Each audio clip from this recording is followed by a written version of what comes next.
Okay, so one of the main questions I get here from the members are, how do you play the par 3s at Wianno? The par 3s here are notoriously very tough, and they take a lot of strategy to be successful at.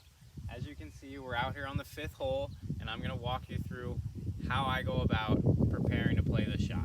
Let's talk strategy here. I really want to dial in my alignment and my distance control on the par 3s, especially number 5.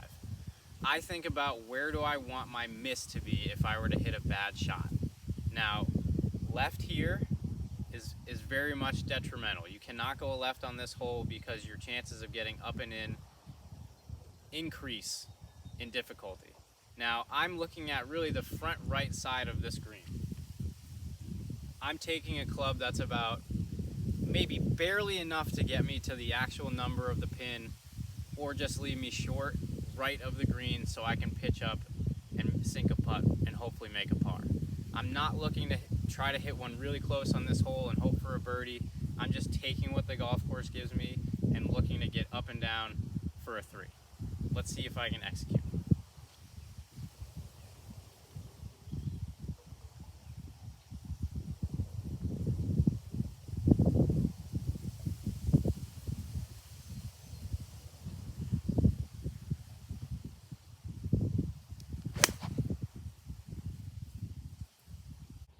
As you can see, we ended up exactly where I was hoping for. That ball actually ended up jumping onto the green and rolled off the front here and came down to this little collection area. Now, going back to the tee shot, the reason why I'm trying to barely take enough club is because I definitely don't want to go long, and I definitely don't want to go left. We all know how this green slopes. It slopes very much back to front, so if at any time I'm past the flag, it's going to be very hard for me to two-putt or get up and down if I'm chipping. So leaving it short or barely being able to get on and stay on this green is ideal. So I'm going to walk you all through 2 different ways to play this shot and try to help you all out with your options here to get up and down and make a 3. So I have a lofted wedge here, and I have a putter. I'm very different than most people, where I feel more comfortable actually throwing the ball up in the air a little bit and having it slowly kind of trickle to the hole, versus a lot of people would like to play the ground game here, trust their putter, and kind of coax it up there to the hole. Either option is fine, and that's why we're going to run through both. It's whatever you're most comfortable with. But while you're in this position, what you have to do is, again, you have to be picky with your misses. I have to understand where I don't want the ball to end up in this situation. And where I don't want it to end up is beyond the flag.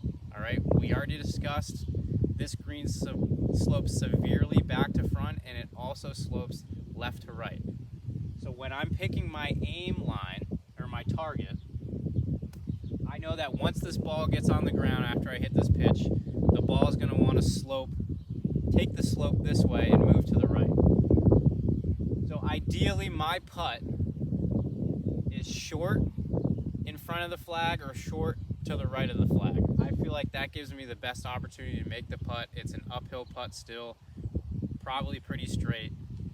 So let's see if I can execute the little pitch shot, and then we'll run through kind of the same thing with the putter. Now, as I do this shot, I'm using the bounce of my club here in these firm conditions. I'm not trying to dig. I'm keeping a quiet lower body as I go through. And I'm just trying to let the club work around me as I rotate through. Open stance, slightly open club face.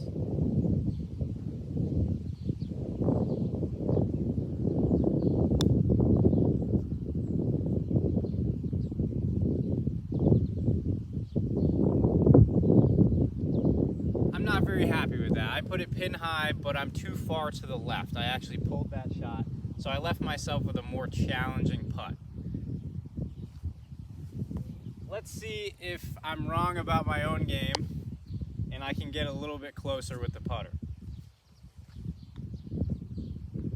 Now again, I'm thinking about my alignment and thinking about where the ball wants to move with gravity and how the contour of the green works. So I'm probably going to aim up left really at my golf ball up there, and I gotta hit it with some speed to work its way uphill and ensure that I get it pretty close to the hole. Again, I don't want to be long, but I want to put it in maybe a 3-foot circle, half circle that's short of that cup.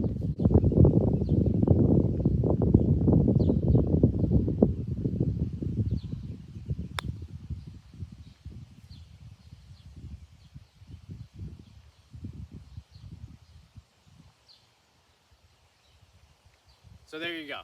Option number one's better for me, but just so you have the options, you have to understand what option is the right decision for you in this instance and what can ensure you to be closest to the hole as possible so that you can make a par.